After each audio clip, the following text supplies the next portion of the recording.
ನಾವು ಕ್ರಿಸ್ತಿಯ ಜೀವಿತದಲ್ಲಿ ಅನೇಕ ವಿಷಯಗಳನ್ನ ನೋಡ್ತಾ ಇದ್ದೇವೆ. ಕಳೆದ ಸಾರಿ ನಾವು ಬಿರುಗಾಳಿ, ಕ್ರಿಸ್ತಿಯ ಜೀವನದಲ್ಲಿ ಬರ್ತಕ್ಕಂಥ ಬಿರುಗಾಳಿಯ ವಿಷಯವಾದಂತಹ ಸಂಗತಿಯನ್ನ ಯೋನ ಪ್ರವಾದಿಯ ಜೀವನದಿಂದ ಕಂಡುಕೊಂಡೆವು. ಇವತ್ತು ನಾನು ದೇವರ ಆತ್ಮನ ಸಹಾಯದಿಂದ ನಿಮ್ ಕೂಡ ಕರ್ತನಾದ ಯೇಸು ಕ್ರಿಸ್ತರನ್ನ ಹಿಂಬಾಲಿಸುವಾಗ ನಮಗೆ ಬರ್ತಕ್ಕಂಥ ವಿಷಯಗಳ್ಯಾವು ಎಂಬುದನ್ನ ಸ್ವಲ್ಪ ಹೊತ್ತು ಧ್ಯಾನಿಸಿ ಕಂಡುಕೊಳ್ಳಿಕ್ಕೆ ಪ್ರಯತ್ನ ಮಾಡೋಣ. ಕರ್ತನಾದ ಯೇಸು ಸ್ವಾಮಿಯವರನ್ನ ನಾವು ನಮ್ಮ ಪಾಪಗಳಿಗಾಗಿ ಪಶ್ಚಾತ್ತಾಪಪಟ್ಟು ಅವರನ್ನ ರಕ್ಷಕನು ಎಂಬುದಾಗಿ, ನಮ್ಮ ಒಡೆಯನು, ನಮ್ಮ ಕರ್ತನು ಎಂಬುದಾಗಿ ನಾವು ಸ್ವೀಕರಿಸಿದ ಮೇಲೆ ನಮ್ಮ ಹೊಸ ಜೀವನ ಆರಂಭ ಆಗ್ತದೆ. New life in the lord Jesus Christ starts.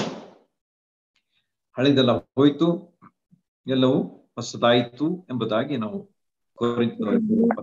ಓದ್ತೇವೆ. ಈ ಒಂದು ಹೊಸ ಜೀವಿತ ನಮ್ಮದು ಆರಂಭ ಆದಾಗ ಆ ಜೀವಿತ ಅದು ಮುಂದೆ ಹೋಗ್ಬೇಕು.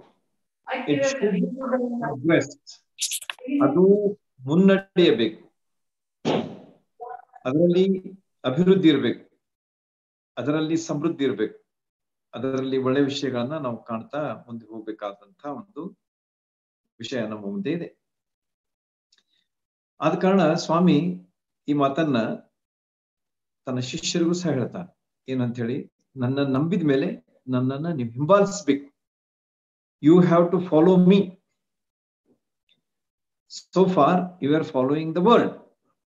ಇಲ್ಲಿವರೆಗೆ ನಿಮ್ಮ ಜೀವನ ರಕ್ಷಣೆ ಹೊಂದೋದಕ್ಕಿಂತ ಮುಂಚೆ, ಹೊಸದಾಗಿ ಹುಟ್ಟೋದಕ್ಕಿಂತ ಮುಂಚೆ ನಿಮ್ಮ ಜೀವನ ಅದು ಲೋಕದ ಹಿಂದೆ ಹೋಗುವಂತಹ ಜೀವಿತ ಆಗಿತ್ತು. ಲೋಕದ ವಿಷಯಗಳಲ್ಲಿ ಮುಳುಗಿ ಹೋದಂತ ಜೀವಿತ ಆಗಿತ್ತು. ಲೋಕದ ಆಕರ್ಷಣೆಗಳಿಗೆ ಒಳಗಾದಂತಹ ಒಂದು ಜೀವಿತ ಆಗಿತ್ತು. ಆದ್ರೆ ಈಗ ನನ್ನನ್ನು ನೀವು ನಿಮ್ಮ ಜೀವನದಲ್ಲಿ ನಿಮ್ಮ ಸ್ವಂತ ರಕ್ಷಕನಾಗಿ ಸ್ವೀಕರಿಸಿಕೊಂಡ ಮೇಲೆ, ಅರಿಕೆ ಮಾಡಿ ನಿಮ್ಮ ತಪ್ಪುಗಳಿಗಾಗಿ ಪಶ್ಚಾತ್ತಾಪಪಟ್ಟ ಮೇಲೆ, ನಾನು ಕೊಡುವಂತಹ ರಕ್ಷಣೆ ನೀವು ಪಡೆದುಕೊಂಡ ಮೇಲೆ, ನಿಮ್ಮ ಪಾಪಗಳ ಪಶ್ಚಾತ್ತಾಪ ಪಟ್ಟು ಅವುಗಳ ಕ್ಷಮಾಪಣೆಯನ್ನು ನೀವು ಹೊಂದಿದ ಮೇಲೆ ನನ್ನ ಹಿಂದೆ ಬರಬೇಕಾದಂತಹ ಹಂಗಿನಲ್ಲಿ ನೀವಿದ್ದೀರಿ. As disciples you have to follow me. ಶಿಷ್ಯರಾಗಿ ನಾನು ಹಿಂದೆ ನೀವು ಬರಬೇಕು ಎಂಬುದಾಗಿ ಯೇಸು ಸ್ವಾಮಿಯವರು ಹೇಳಿದಂತ ಮಾತು ನಮಗ ಈ ಈಗಾಗಲೇ ಓದಂತ ವಿಷಯಗಳಲ್ಲಿ ಮತ್ತು ಇನ್ನು ಮುಂದೆ ನಾವು ಒಂದೆರಡು ವಚನಗಳನ್ನ ಅಲ್ಲಿ ಓದ್ಬೇಕಾಗ್ತದೆ, ಅದರಲ್ಲಿ ನಾವು ನೋಡ್ತೀವಿ. ಹೀಗಿರುವಾಗ ಆತನ ಹಿಂದೆ ಹೋಗ್ತಿರುವಾಗ ಅನೇಕ ಅಡ್ಡಿಅಭ್ಯಂತರಗಳು ಬರ್ತವೆ, ಅನೇಕ ವಿಷಯಗಳು ನಮಗೆ ಎದುರಾಗ್ತವೆ. ಅವುಗಳಲ್ಲಿ ನಾವು ಇವತ್ತು ನಾವು ಧ್ಯಾನಿಸ್ತಿರುವಂತಹ ವಿಷಯಗಳು ಮೂರಾಗಿವೆ. Let's try to study these 3 things. ಅನೇಕ ವಿಷಯಗಳಿವೆ, ಆದ್ರೆ ಈ ಹೊತ್ತು ನಾವು ಧ್ಯಾನಿಸುವಂತಹವುಗಳು ಮೂರು ಭಾಗಗಳಿಂದ ಅವುಗಳನ್ನ ನಾವು ಪಡೆದುಕೊಳ್ಳೋಣ. ಮೊದಲನೇದಾಗಿ ಲೂಕನ ಸುವಾರ್ತೆ 14ನೇ ಅಧ್ಯಾಯ 27ನೇ ವಚನ. ಲೂಕನ ಸುವಾರ್ತೆ 14ನೇ ಅಧ್ಯಾಯ 27ನೇ ವಚನ. ಅಲ್ಲಿ ಹೀಗೆ ಹೇಳ್ತದೆ ನೋಡ್ರಿ, ಯಾವನಾದರೂ ತನ್ನ ಶಿಲುಬೆಯನ್ನು ಹೊತ್ತುಕೊಂಡು ನನ್ನ ಹಿಂದೆ ಬರದ ಹೊರತು ಅವನು ನನ್ನ ಶಿಷ್ಯನಾಗಲಾರನು. ಯಾವನಾದರೂ ತನ್ನ ಶಿಲುಬೆಯನ್ನು ಹೊತ್ತುಕೊಂಡು ನನ್ನ ಹಿಂದೆ ಬರದ ಹೊರತು ಅವನು ನನ್ನ ಶಿಷ್ಯನಾಗಲಾರನು ಎಂಬುದಾಗಿ ಯೇಸು ಸ್ವಾಮಿಯವರಿಗೆ ಹೇಳ್ತಾ ಇದ್ದಾರೆ. ಶಿಷ್ಯತ್ವದ ಮೊದಲೇ ಒಂದು ವಿಚಾರ ಯೇಸು ಸ್ವಾಮಿಯವರು ಬಹಳ ಸ್ಪಷ್ಟವಾದ ರೀತಿಯಲ್ಲಿ ಹೇಳ್ತಾ ಇದ್ದಾರೆ. ಅವ್ರ ಮಾತುಗಳಂತಂದ್ರೆ ಇಷ್ಟು ಸರಳ, ಸುಂದರ ಮತ್ತು ಅರ್ಥಪೂರ್ಣವಾದಂತ ಮಾತು. ಓದಿದ್ರೆ ನಿಮಗ ಎಷ್ಟೋ ಸಲ ಕಠಿಣ ಅನ್ಸಿದ್ರು ಕೂಡ ಅವುಗಳನ್ನ ನೀವು ಧ್ಯಾನಿಸುವಾಗ ಖಂಡಿತವಾಗಿ ಅವುಗಳ ಅರ್ಥ ಹಾಗೆ ಆಗ್ತದೆ ಎಂಬುದರಲ್ಲಿ ಯಾವ ಸಂಶಯ ಇಲ್ಲ. ಯಾಕಂದ್ರೆ ಯೇಸು ಸ್ವಾಮಿಯವರು ಇಷ್ಟು ಸುಲಭವಾಗಿ ಸರಳವಾಗಿ ಹೇಳಿಕ್ ಪ್ರಯತ್ನ ಮಾಡ್ತಾ ಇದ್ರಲ್ಲ, ಎಲ್ಲರೂ ತಿಳ್ಕೊಳ್ಬೇಕು ಎಂಬಂತ ಒಂದು ವಿಚಾರ ಅವ್ರದ್ದಾಗಿತ್ತು. ಅವರು ಸರ್ವಜ್ಞ ಆಗಿದ್ರು ಕೂಡ ಬಹಳ ಹೆಚ್ಚಿನ ವಿಚಾರಗಳನ್ನ ಅಥವಾ ದೊಡ್ಡ ದೊಡ್ಡ ವಿಚಾರಗಳನ್ನ ಅಥವಾ ಘನವುಳ್ಳಂತಹ ವಿಚಾರಗಳನ್ನ ಹೇಳಬಹುದಾಗಿತ್ತು. ತಮ್ಮ ಒಂದು ಶ್ರೇಷ್ಠತೆಯನ್ನ ತೋರಿಸ್ಕೊಳ್ಬಹುದಾಗಿತ್ತು. ಆದ್ರೆ ಅವ್ರು ಹಾಗೆ ಮಾಡದೆ ಅವ್ರೇನ್ ಮಾಡ್ತಾರ ಅಂತಂದ್ರೆ ಎಲ್ಲರಿಗೂ ಅರ್ಥ ಆಗುವಂತ ರೀತಿಯಲ್ಲಿ ಸುಲಭವಾಗಿ ಸರಳವಾಗಿ ಹೇಳ್ತಾರೆ. ಇಲ್ಲಿ ಏನ್ ಹೇಳ್ತಾ ಇದಾರೆ ಅಂತಂದ್ರೆ ನನ್ನ ಶಿಷ್ಯರು ನೀವು ಆಗ್ಬೇಕಾದ್ರೆ ನಿಮ್ಮ ಶಿಲುಬೆಯನ್ನು ಹೊತ್ಕೊಂಡು ನನ್ನ ಹಿಂದೆ ಬರ್ರಿ ಎಂಬುದಾಗಿ ಇಲ್ಲಿ ಅವರು ಹೇಳ್ತಾ ಇದ್ದಾರೆ. ಯೇಸುಸ್ವಾಮಿಯವರ ಹಿಂದೆ ನಾವು ಒಂದು ವಿಚಾರ ನೋಡಿದ್ದೆವು.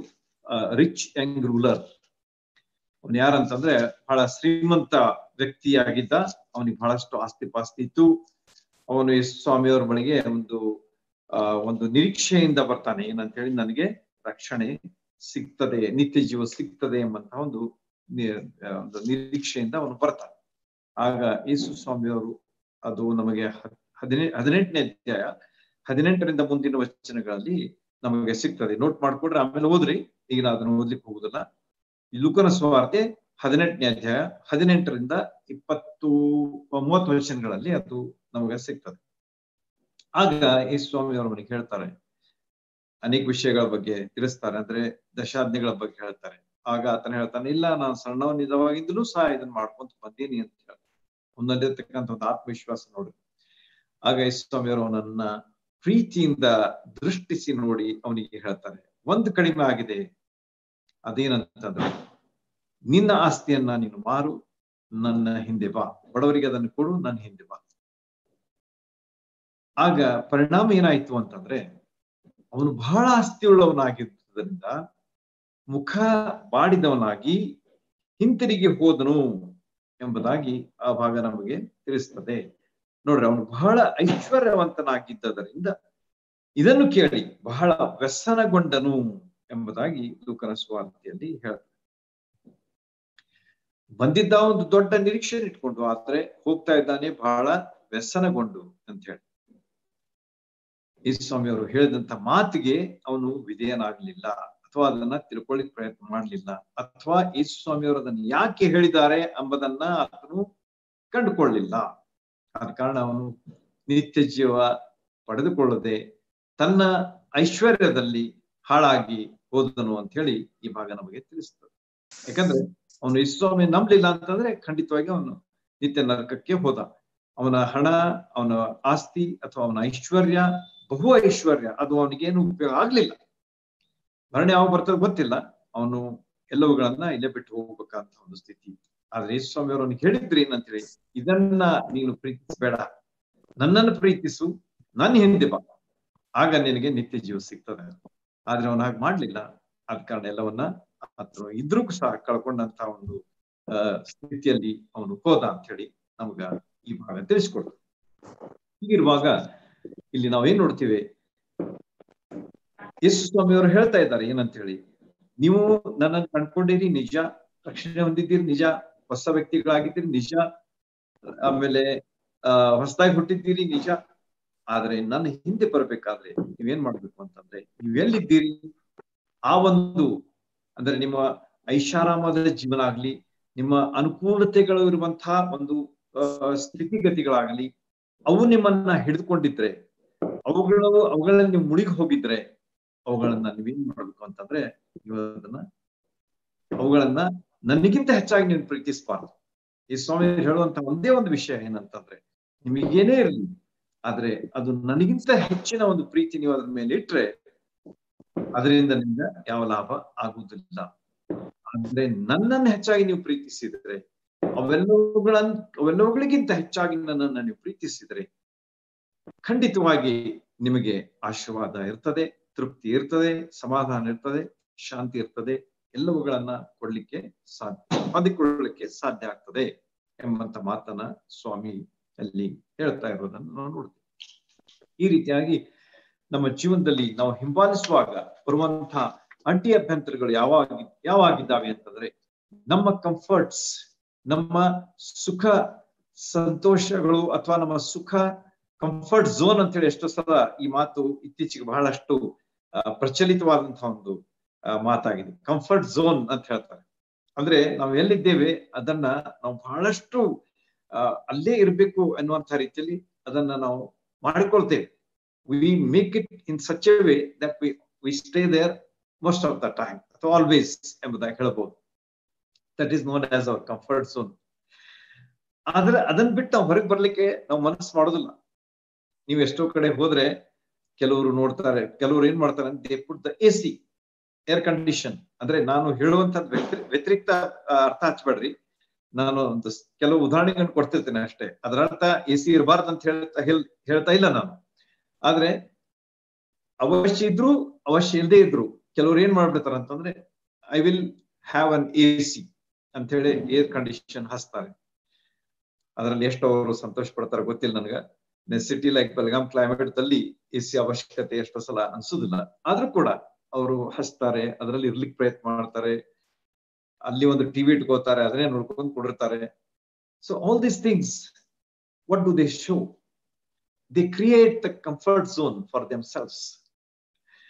ಒಂದು ಸುಖ ಲೋಲುಪ್ತಿಯ ಒಂದು ಸ್ಥಳವನ್ನ ಅವರು ಮಾಡಿಕೊಳ್ಳಿಕ್ಕೆ ಪ್ರಯತ್ನ ಮಾಡಿದ್ರು. ಆದ್ರೆ ಈ ಸ್ವಾಮಿ ಅವ್ರು ಏನ್ ಹೇಳ್ತಾರೆ ಅಂತಂದ್ರೆ, ನನ್ನನ್ನ ನೀವು ಹಿಂಬಾಲಿಸ್ಬೇಕಾದ್ರೆ ಅವುಗಳಿಗೆ ಹೆಚ್ಚಾದಂತ ಮಹತ್ವ ಕೊಡ್ಬೇಡ್ರಿ, ನನ್ನ ಹಿಂದೆ ಬರ್ರಿ. ನಾನ್ ನಿಮ್ ಕರಿತೇನೆ, ಅಲ್ಲಿ ಬರ್ರಿ. ನಾನ್ ಎಲ್ಲಿ ತೋರಿಸ್ತೇನೆ ಅಲ್ಲಿ ಹೋಗ್ರಿ. ನಾನ್ ಏನ್ ಹೇಳ್ತೇನೆ ಅದನ್ನ ಮಾಡ್ರಿ. ಆಗ ನಿಮಗೆ ಒಳ್ಳೇದಾಗ್ತದೆ, ಆಶೀರ್ವಾದ ಇರ್ತದೆ, ಸಹಾಯ ಸಿಗ್ತದೆ ಎಂಬಂತ ವಿಚಾರವನ್ನ ಯೇಸು ಸ್ವಾಮಿ ಈ ಭಾಗದಲ್ಲಿ ಹೇಳ್ತಾ ಇದ್ದಾರೆ. ಯೇಸು ಸ್ವಾಮಿಯವರು ನನ್ನನ್ನ ಪ್ರೀತಿಸ್ರಿ, ಎಲ್ಲಕ್ಕಿಂತ ಹೆಚ್ಚಾಗಿ ಪ್ರೀತಿಸ್ರಿ ಎಂಬುದಾಗಿ ಹೇಳುವಾಗ ಲೋಕವನ್ನ ದ್ವೇಷಿಸಿರಿ ಅಂತ ಹೇಳುವುದಿಲ್ಲ. Let's remember this. ಯೇಸು ಸ್ವಾಮಿಯವರು ನನ್ನನ್ನು ಪ್ರೀತಿಸ್ರಿ ಎಂಬುದಾಗಿ ಹೇಳುವಾಗ ಲೋಕವನ್ನ ದ್ವೇಷಿಸ್ರಿ ಅಂತ ಹೇಳಿ ಎಂದಿಗೂ ಹೇಳುವುದಿಲ್ಲ. You be in the world but be not of the world. ಲೋಕದಲ್ಲಿರ್ರಿ, ಆದ್ರೆ ಲೋಕದವರಾಗಿರಬೇಡ್ರಿ ಎಂಬುದಾಗಿ ಅವ್ರು ಹೇಳ್ತಾ ಇದ್ದಾರೆ. ನೋಡ್ರಿ, ಎಷ್ಟು ಸೂಕ್ಷ್ಮವಾದ ರೀತಿಯಲ್ಲಿ ವಿಚಾರಗಳನ್ನ ನಾವು ತಿಳ್ಕೊಂಡಿರ್ಬೇಕು. They are very very sensitive. ಅವುಗಳ ಅರ್ಥ ನಾವು ತಿಳ್ಕೊಂಡಿರ್ಬೇಕು ಬಹಳಷ್ಟು. ಆದ್ರೆ ಅದನ್ನ ಸೂಕ್ಷ್ಮವಾಗಿರುವುದರಿಂದ ಕೂಡಲೇ ಅದರ ಅರ್ಥ ಆಗ್ಲಿಕ್ಕಿಲ್ಲ. ನಾವು ಸ್ವಾಮಿ ಹೇಳ್ತಾರೆ ಏನಂತ ಹೇಳಿ, ಲೋಕದಲ್ಲಿ ಇದ್ರೂ ಕೂಡ ಲೋಕದವರ ಹಾಗೆ ನಡೀಬೇಡ್ರಿ. Be in the world but be not of the world ಅಂತ ಹೇಳ್ತಾರೆ. ಅಂದ್ರೆ ಎಷ್ಟು ಅದರಲ್ಲಿ ಅರ್ಥ ಅಡಗಿದೆ ಎಂಬುದನ್ನ ತಿಳ್ಕೊಳ್ಬೇಕು. ನಾವ್ ಇರ್ಬೇಕು ಈ ಲೋಕದಲ್ಲಿ, ಅದನ್ನ ದ್ವೇಷ ಮಾಡ್ರಿ ಅಂತ ಹೇಳಿ ಹೇಳುದಿಲ್ಲ. Live, take interest, but not to the extent of more than the lord Jesus Christ. ನಮ್ಮ ಜೀವನದಲ್ಲಿ ಎಲ್ಲಕ್ಕಿಂತ ಹೆಚ್ಚಾಗಿ ನಾವು ಗೌರವಿಸಬೇಕಾದದ್ದು, ಮಹತ್ವ ಕೊಡಬೇಕಾದದ್ದು, ಪ್ರೀತಿಸಬೇಕಾದದ್ದು, ಹಿಂಬಾಲಿಸಬೇಕಾದದ್ದು ಯಾರಂತಂದ್ರೆ ಯೇಸು ಸ್ವಾಮಿಯವರನ್ನ. ಅವರನ್ನು ಬಿಟ್ಟು ಬೇರೆ ಏನೂ ಇಲ್ಲ ನಮ್ಮ ಜೀವನದಲ್ಲಿ ಎಂಬುದು ನಮ್ಮ ತಿಳುವಳಿಕೆ ಸ್ಪಷ್ಟವಾಗಿ ಇರ್ಬೇಕು. ಅವ್ರು ಹೇಳ್ತಾನೆ ಏನಂತೇಳಿ, for me to live is Christ and to die is gain. ಬದುಕಿರುವುದು ಕ್ರಿಸ್ತನಿಗಾಗಿ, ಸಾಯುವುದು ಲಾಭವೇ ಎಂಬುದಾಗಿ ಪೌಲನು ಸ್ಪಷ್ಟವಾಗಿ ತನ್ನ ಸಾಕ್ಷಿಯನ್ನು ಕೊಡ್ತಾನೆ. ನೋಡ್ರಿ, ಎಷ್ಟು ವಿಶೇಷವಾದಂತಹ ಸಾಕ್ಷಿಗಳು ನಮ್ಮ ಮುಂದೆ ಇವೆ. ಬದುಕುವುದಂದ್ರೆ ಕ್ರಿಸ್ತನೇ, ಸಾಯುವುದಂದ್ರೆ ಲಾಭವೇ. ಅಂದ್ರೆ ಎಲ್ಲಕ್ಕಿಂತ ಹೆಚ್ಚಾಗಿ, ನನ್ನ ಜೀವಕ್ಕಿಂತ ಹೆಚ್ಚಾಗಿ ನಾನು ಯಾರನ್ನು ಪ್ರೀತಿಸ್ತೇನೆ ಅಂತಂದ್ರೆ ಯೇಸು ಸ್ವಾಮಿಯವರನ್ನ. ಒಂದಾನೊಂದು ಸಂದರ್ಭದಲ್ಲಿ ಆತನು ಯೇಸು ಸ್ವಾಮಿಯವರನ್ನ ಹಿಂಸಿಸುವಂತ ವ್ಯಕ್ತಿ ಆಗಿದ್ದ. ಅಂದ್ರೆ ಯೇಸು ಸ್ವಾಮಿ ಹಿಂಬಾಲಕರನ್ನ ಹಿಂಸಿಸುವಂತ ವ್ಯಕ್ತಿ ಆಗಿದ್ದ. ಯೇಸು ಸ್ವಾಮಿಯವರು ಆ ದಮಸ್ಕದ ಹಾದಿಯಲ್ಲಿ ಹೋಗುವಾಗ, ಅವನಿಗೆ ದರ್ಶನ ಕೊಡುವಾಗ, ಆತನು ಒಂದು ದೊಡ್ಡ ಬೆಳಕನ್ನ ಕಂಡುಕೊಂಡ.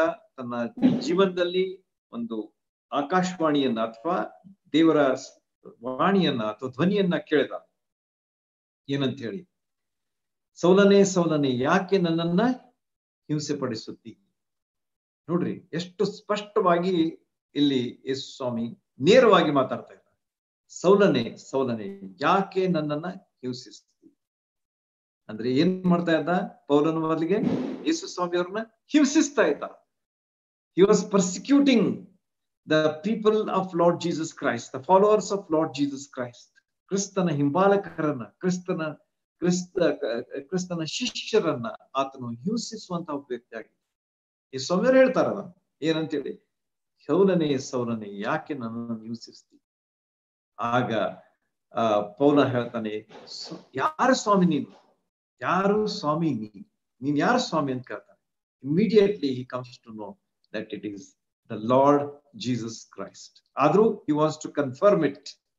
ಅದನ್ನ ಆತನು ಖಚಿತಪಡಿಸ್ಕೊಳ್ಬೇಕೆಂಬುದಾಗಿ ಆತನು ಕೇಳ್ತಾನೆ ಪ್ರಶ್ನೆ ಏನಂತ ಹೇಳಿ, ನೀನ್ ಯಾರು ಸ್ವಾಮಿ ಅಂತ ಹೇಳಿ. ಸ್ವಾಮಿ ಅಂತ ಯಾಕೆ ಅನ್ಬೇಕಾಗಿತ್ತು ಅವನು? ಒಂದ್ ವೇಳೆ ಅವನಿಗೆ ಗೊತ್ತಿರ್ಲಿಲ್ಲ ಅಂತಂದ್ರೆ why he would have uttered that word lord. ಅವನಿಗೆ ಗೊತ್ತಿತ್ತು ಏನಂತ ಹೇಳಿ, ಯೇಸು ಸ್ವಾಮಿಯವರೇ ಇವರು ಒಂದು. ಆದ್ರೆ he wanted to make it doubly sure, ಅಂದ್ರೆ ಅದನ್ನ ಖಚಿತಗೊಳಿಸಬೇಕೆಂಬಂತಹ ಒಂದು ಉದ್ದೇಶದಿಂದ ಅಥವಾ ಒಂದು ವಿಚಾರದಿಂದ ಈ ಮಾತನ್ನ ಆತನು ಯೇಸು ಸ್ವಾಮಿಯವರಿಗೆ ಕೇಳಿದಾಗ, ಯೇಸು ಸ್ವಾಮಿಯವರಿಗೆ ಮತ್ತೆ ಉತ್ತರ ಕೊಟ್ಟು ಅವನನ್ನ ನೀನು ಹೋಗು ಅಂತ ಹೇಳ್ತಾರೆ. ಎಲ್ಲಿ? ದಮಸ್ಕಕ್ಕೆ ಹೋಗು, ಅಲ್ಲಿ ಏನೇನಾಗ್ತದೆ ಎಲ್ಲವುಗಳನ್ನ ನಾನು ನಿನಗೆ ತಿಳಿಸ್ತೀನಿ. ಈ ರೀತಿಯಾಗಿ ಹಿಂಸೆ ಮಾಡತಕ್ಕಂಥ ಸೌಲ ಯೇಸು ಸ್ವಾಮಿಯವರನ್ನ ಪ್ರೀತಿಸುವಂತಹ ಪೌಲ ಆಗ್ತಾನೆ. ಬದುಕುವುದಂದ್ರೆ ಕ್ರಿಸ್ತನೇ, ಸಾಯುವುದಂದ್ರೆ ಲಾಭವೇ ಎಂಬುದಾಗಿ ಹೇಳುವಂತಹ ಪೌಲನಾಗ್ತಾನೆ ಎಂಬುದನ್ನ ಸತ್ಯವೇದ ನಮಗೆ ಸ್ಪಷ್ಟವಾಗಿ ಹೇಳಿಕೊಡ್ತದೆ. ಹೀಗಿರುವಾಗ ನಾವು ಈ ಲೋಕದಲ್ಲಿರುವಾಗ ಈ ಲೋಕ ದ್ವೇಷಿಸಬೇಕು ಎಂಬುದಾಗಿ ಸ್ವಾಮಿ ಹೇಳುದಿಲ್ಲ, ಆದ್ರೆ ನನ್ನನ್ನ ನೀವು ಹೆಚ್ಚಾಗಿ, ಎಲ್ಲಕ್ಕಿಂತ ಹೆಚ್ಚಾಗಿ ಪ್ರೀತಿಸಬೇಕು ಎಂಬುದನ್ನ ಆತನು ಹೇಳ್ತಾನೆ. ಹೀಗಿರುವಾಗ ಮೊದಲೇ ಒಂದು ವಿಚಾರ, let's come out of the comfort zone to follow the lord Jesus Christ. ಇಲ್ಲೇ ಇದ್ಕೊಂಡು ನಾವು ಯೇಸು ಸ್ವಾಮಿಯನ್ನು ಹಿಂಪಾಲಿಸ್ತೇವೆ, ಯೇಸು ಸ್ವಾಮಿಯವ್ರು ಹೇಳಿದ ಕೇಳ್ತೇವೆ, ಯೇಸು ಸ್ವಾಮಿಯ ಸೇವೆ ಮಾಡ್ತೇವೆ ಅಂದ್ರೆ ಆಗೋದಿಲ್ಲ. ನೋಡ್ರಿ, ವಿಚಾರ ಮಾಡಿ ನೋಡ್ರಿ ನೀವು. Is it possible? ಆಗುದಿಲ್ಲ. ಆದ ಕಾರಣ ಸ್ವಾಮಿ ಇದನ್ನ ಸ್ಪಷ್ಟವಾಗಿ ಹೇಳ್ತಾ ಇದ್ದಾರೆ. ಎರಡನೇದಾಗಿ ಅವ್ರು ಏನ್ ಹೇಳಿದ್ರು ಅಂತಂದ್ರೆ, ನಿನ್ನ ಶಿಲುಬೆಯನ್ನು ಹೊತ್ತುಕೊಂಡು ನನ್ನ ಹಿಂದೆ ಬಾ.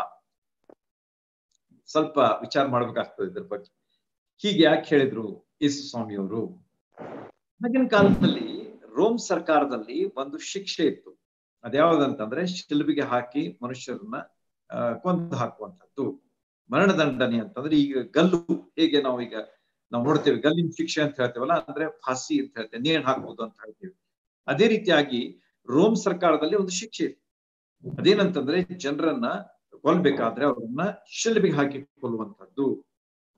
ಅವ್ರು ಏನ್ ಮಾಡ್ತಾ ಇದ್ರು ಅಂತಂದ್ರೆ, ಆ ವ್ಯಕ್ತಿ ಯಾರೇ ಆಗ್ಲಿ, ಆ ವ್ಯಕ್ತಿ ಶಿಲುಬೆಗೆ ಹಾಕಿ ಆತನ್ನು ಕೊಲ್ಬೇಕಂದಿದ್ರೆ ಅವನೇನ್ ಮಾಡ್ಬೇಕಂತಂದ್ರೆ, ಆ ಶಿಲುಬೆಯನ್ನು ತಾನೇ ಹೊತ್ಕೊಂಡು ಹೋಗ್ಬೇಕು. ಎಲ್ಲಿ? ಊರಿನ ಬೀದಿಗಳಲ್ಲಿ ಅದನ್ನ ಹೊತ್ಕೊಂಡು ಹೋಗಿ ಆಮೇಲೆ ಕೊನೆಗೆ ಆ ಶಿಲುಬೆ ಮೇಲೆ ಅವನು ಸಾಯ್ಬೇಕು. ಅದೇನ್ ಸೂಚಿಸ್ತಾ ಇತ್ತು ಅಂತಂದ್ರೆ, ರೋಮ್ ಸರ್ಕಾರದವರು ನನಗೇನ್ ಶಿಕ್ಷೆ ಕೊಟ್ಟಿದ್ದಾರೆ ಅದು ಸರಿಯಾದದ್ದು, ನಾನು ತಪ್ಪಿಸ್ತಾ ರೋಮ್ ಸರ್ಕಾರದ ಒಂದು ನಿರ್ಣಯ ಅದು ಸರಿಯಾದದ್ದು ಎಂಬುದಾಗಿ ಸೂಚಿಸುವಂತಹ ಒಂದು ಶಿಕ್ಷೆ. ಲಕ್ಷ ಕೊಟ್ಟು ಕೇಳ್ರಿ, ಶಿಲುಬೆ ಶಿಕ್ಷೆ ಏನಾಗಿತ್ತು? ಜನರನ್ನು ಶಿಲುಬೆ ಹೊತ್ಕೊಂಡು ಊರಿನ ಬೀದಿಗಳಲ್ಲಿ ಅಲೆದುಕೊಂಡು ಹೋಗಿ ಕೊನೆಗೆ ಯಾವ ಸ್ಥಳದಲ್ಲಿ ಆ ಶಿಲುಬೆ ಮೇಲೆ ಅವರು ಏರ್ಸಲ್ಪಡಬೇಕಾಗಿತ್ತು, ಅಲ್ಲಿ ಅವ್ರನ್ನ ಕೊಲ್ಬೇಕಾಗಿತ್ತು, ಅಲ್ಲಿ ತನಕ ಒಯ್ಬೇಕಾಗಿತ್ತು, ಅವ್ರು ಹೊತ್ಕೊಂಡು ಹೋಗ್ಬೇಕಾಗಿತ್ತು ಶಿಲುಬೆಯನ್ನು. ಅದೇನು ಸೂಚಿಸ್ತಿತ್ತಂತಂದ್ರೆ, ನಾನು ತಪ್ಪಿತಸ್ಥ, ರೋಮ್ ಸರ್ಕಾರದವರು ಸರಿಯಾದವರು, ಅಂದ್ರೆ ಅವ್ರು ಮಾಡಿದ್ದು ಸರಿ ಎಂಬುದನ್ನ ಒಂದು ಸಾಕ್ಷಿಯಾಗಿ ಹೇಳ್ತಾ ಹೋಗುವಂತ ಒಂದು ಸನ್ನಿವೇಶ ಅಲ್ಲಿ ನಮಗ ಕಂಡು ಬರ್ತದೆ. ಹಾಗಾದ್ರೆ ಯೇಸು ಸ್ವಾಮಿ ಹೇಳಿದಂತ ಮಾತಿಗೆ ಈ ಒಂದು ಶಿಲುಬೆ ವಿಚಾರಕ್ಕೆ ನಾವು ಹೋಲಿಸಿದ್ರೆ ಅಲ್ಲಿ ಬರ್ತಕ್ಕಂಥ ಒಂದು ಫಲಿತಾಂಶ ಅಥವಾ ಒಂದು ವಿಚಾರ ಏನಂತಂದ್ರೆ, ನಾನು ತಪ್ಪಿತಸ್ಥನು, ಯೇಸು ಸ್ವಾಮಿಯವರು ಸರಿಯಾದವರು.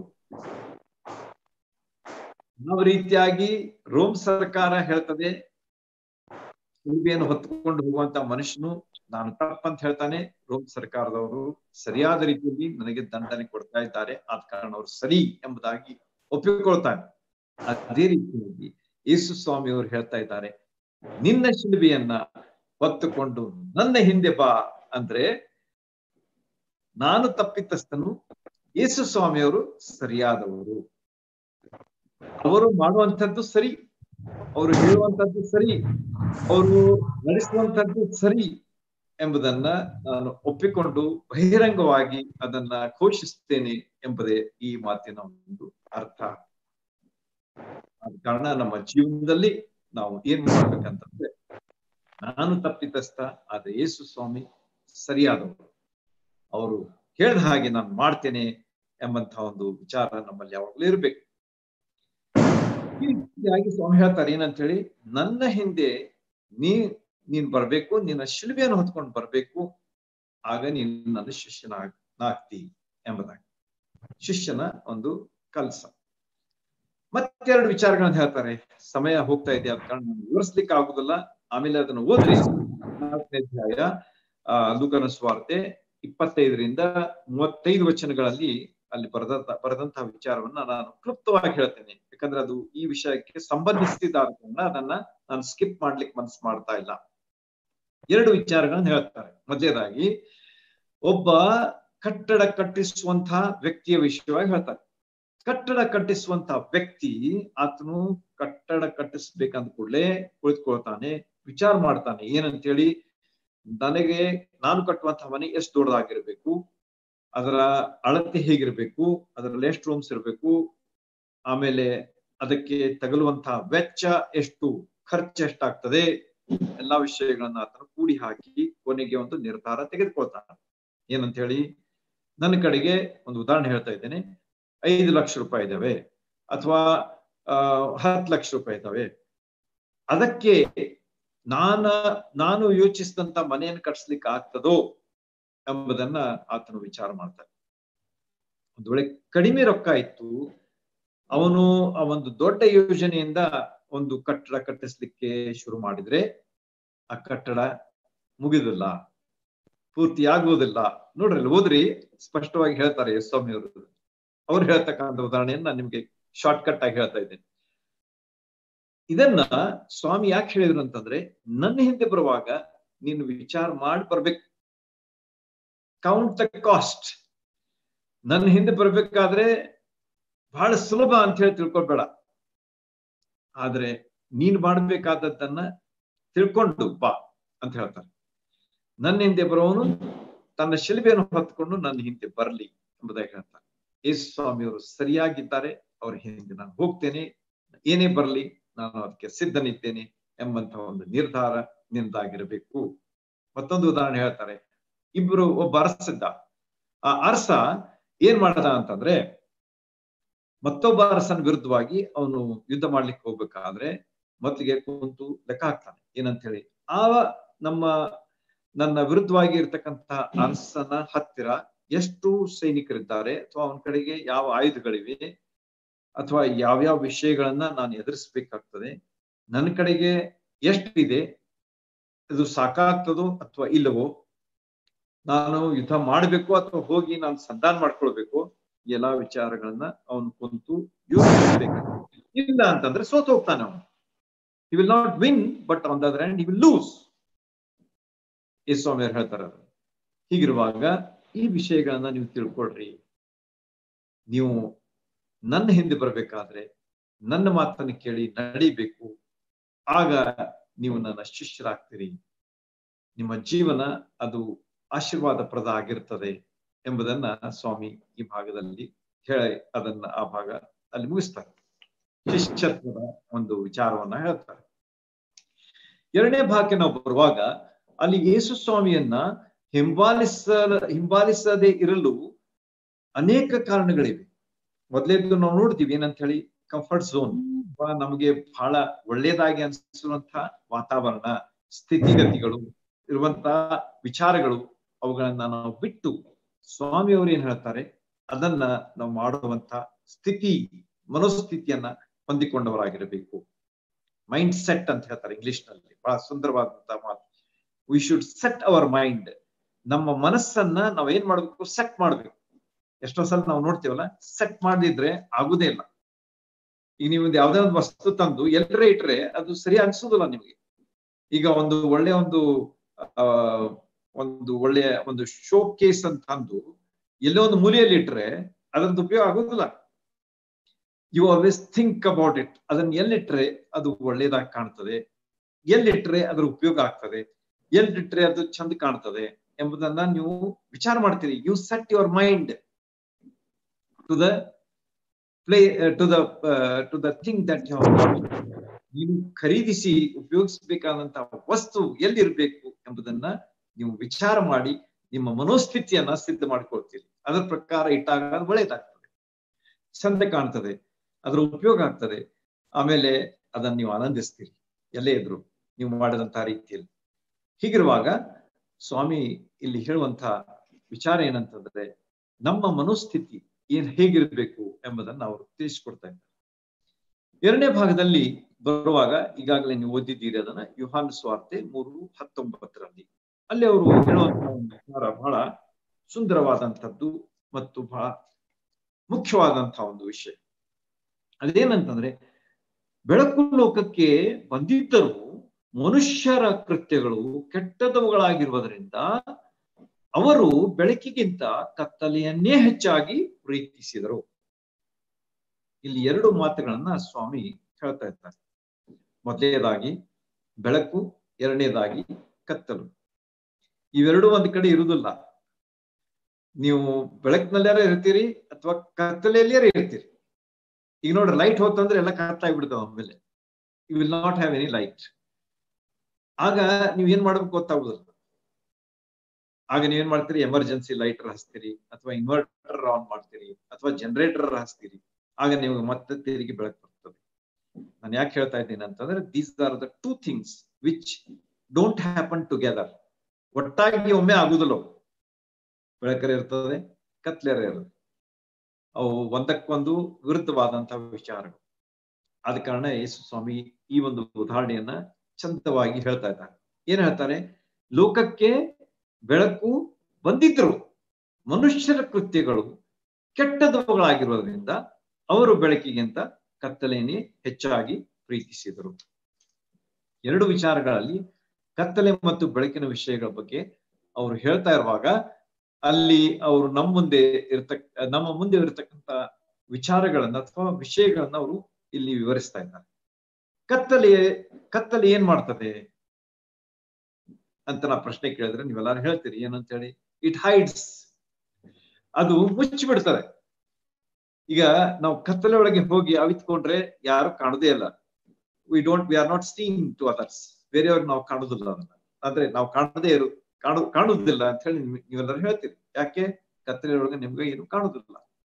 ಆ ವ್ಯಕ್ತಿ ಹೋಗಿ ಅಡಿಕೊಂಡಿದ್ದಾನೆ, ನಿಮ್ಗೆ ಗೊತ್ತಾಗೋದಿಲ್ಲ.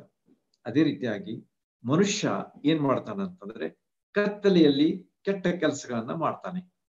ಅದನ್ನ ವಿವರಿಸ್ಲಿಕ್ಕೆ ಅವಶ್ಯನೇ ಇಲ್ಲ, ಎಲ್ಲರಿಗೂ ಗೊತ್ತಿದ್ದಂತ ವಿಷಯಗಳು. ಯಾವ ರೀತಿಯಾಗಿ ಕಳ್ಳ ಬಹಳ ಬೆಳಕಿದ್ದಂತ ಸ್ಥಳದಲ್ಲಿ ಬಂದು ಕಳು ಮಾಡುದಿಲ್ಲ. He always tries to find a dark time when there is darkness. ಅಂದ್ರೆ ರಾತ್ರಿಯಲ್ಲಿ ಎಲ್ಲಾರು ಮಲ್ಕೊಂಡಾಗ, ಆಮೇಲೆ ಬರೇ ಎಲ್ಲ ಲೈಟ್ಗಳು ಆಫ್ ಇರ್ತವೆ, may be some bed lights ಅಷ್ಟೇ ಇರ್ತಾವೆ ಅಥವಾ ಜೀರೋ ಬಲ್ಬ್ಸ್ ಅಷ್ಟೇ ಇರ್ತಾವೆ ಅಂತ ತಿಳ್ಕೊಡ್ರಿ. ಇಂಥ ಸಂದರ್ಭದಲ್ಲಿ ಅವನೇನ್ ಮಾಡ್ತಾನಂತಂದ್ರೆ, ತನ್ನ ಕೆಲಸ ಮಾಡ್ತಾನೆ, ಕಳುವು ಮಾಡ್ತಾನೆ, ಕೆಟ್ಟ ಕೆಲಸ ಮಾಡ್ತಾನೆ. ಇಂತಹ ವಿಷಯಗಳನ್ನ ನಾವು ಏನ್ ನೋಡ್ತೀವಿ, ಎಲ್ಲಿ ನೋಡ್ತೀವಿ ಅಂದ್ರೆ ಕತ್ತಲೆಯಲ್ಲಿ ನೋಡ್ತೀವಿ. ಹೀಗೆ ಸ್ವಾಮಿ ಹೇಳ್ತಾರೆ ಏನಂತ ಹೇಳಿ, you should be away from the works of darkness. ನನ್ನನ್ನು ಹಿಂಬಾಲಿಸ್ಬೇಕಂತಂದ್ರೆ ಕತ್ತಲೆಯಲ್ಲಿ ಆಗ್ತಕ್ಕಂಥ ಕೆಟ್ಟ ವಿಷಯಗಳಿಂದ ನೀವು ದೂರ ಆಗಿದ್ದು ನನ್ನನ್ನು ಹಿಂಬಾಲಿಸ್ಬೇಕು. ಅವುಗಳನ್ನ ಹಿಡ್ಕೊಂಡು ನೀವು ಬರ್ತೀನಿ ಅಂತಂದ್ರೆ ಆಗುದಿಲ್ಲ ಅಂತ ಹೇಳಿ ಸ್ವಾಮಿ ಬಹಳ ಸ್ಪಷ್ಟವಾಗಿ ಅಲ್ಲಿ ಅವರು ಹೇಳೋದನ್ನ ನಾವು ಕಂಡುಕೊಳ್ತೇವೆ. ಯೇಸು ಸ್ವಾಮಿ ಅವರು ಹೇಳ್ತಾರೆ, ಅದೇ ಯೋಹಾನ ಸುವಾರ್ತೆಯಲ್ಲಿ ನಾವು ನೋಡುವಾಗ, ನಾನೇ ಲೋಕಕ್ಕೆ ಬೆಳಕಾಗಿದ್ದೇನೆ, ನನ್ನನ್ನು ಹಿಂಬಾಲಿಸುವವನು ಕತ್ತಲೆಯಲ್ಲಿ ನಡೆದೆ ಜೀವ ಕೊಡುವ ಬೆಳಕನ್ನ ಹೊಂದಿದವನಾಗಿದ್ದಾನೆ ಎಂಬುದಾಗಿ ಯೇಸು ಸ್ವಾಮಿಯವರೇ ಹೇಳಿದ್ದಾರೆ. ಹೀಗೆ ಯೇಸು ಸ್ವಾಮಿಯವರು ಬೆಳಕಾಗಿದ್ದಾರೆ. ಯೇಸು ಸ್ವಾಮಿಯವರನ್ನ ನಾವು ಪ್ರೀತಿಸುವಾಗ ನಾವು ಕತ್ತಲೆಯನ್ನ ಪ್ರೀತಿಸುವುದಿಲ್ಲ, ದ್ವೇಷಿಸ್ತೇವೆ. ಅದನ್ನ ಬೇಡ, ನಮ್ಗೆ ಕತ್ತಲೆ ನಮಗೆ ಬೇಡ. ಯಾಕೆ? ಯೇಸು ಸ್ವಾಮಿಯವರು ಬೆಳಕು, ಅದರಲ್ಲಿ ನಾವು ಹೋಗ್ತೇವೆ ಎಂಬಂತ ವಿಚಾರದಿಂದ ನಾವು ಯಾವಾಗಲೂ ಕತ್ತಲೆಯನ್ನ ದ್ವೇಷಿಸ್ತೇವೆ. ಒಂದು ವೇಳೆ ನಮಗೆ ಕತ್ತಲೆನೇ ಬೇಕು, ಕತ್ತಲೆ ಕೆಲಸಗಳೇ ನಮಗೆ ಬೇಕು ಅಂತ ಹೇಳಿ ನಾವು ಹೋದ್ರೆ ಬೆಳಕಾದಂತ ಯೇಸು ಸ್ವಾಮಿಯವ್ರ ಹಿಂದೆ ಹೋಗ್ಲಿಕ್ಕೆ ಆಗುವುದಿಲ್ಲ. ಅದನ್ನ ಅವರು ಇಲ್ಲಿ ತಿಳಿಸ್ಕೊಡ್ತಾ ಇದ್ದಾರೆ. The difference you have to always remember. ಅದು ನಿಮ್ಗೆ ತಿಳಿದಿರ್ಬೇಕು ಏನಂತೇಳಿ. ಕತ್ತಲೆ ಕೆಲಸಗಳಂದ್ರೆ ಮಾಡಬೇಕು, ಅಥವಾ ಬೆಳಕಾದಂತ ಯೇಸು ಸ್ವಾಮಿಯವ್ರನ್ನಾದ್ರೂ ಹಿಂಬಾಲಿಸ್ಬೇಕು.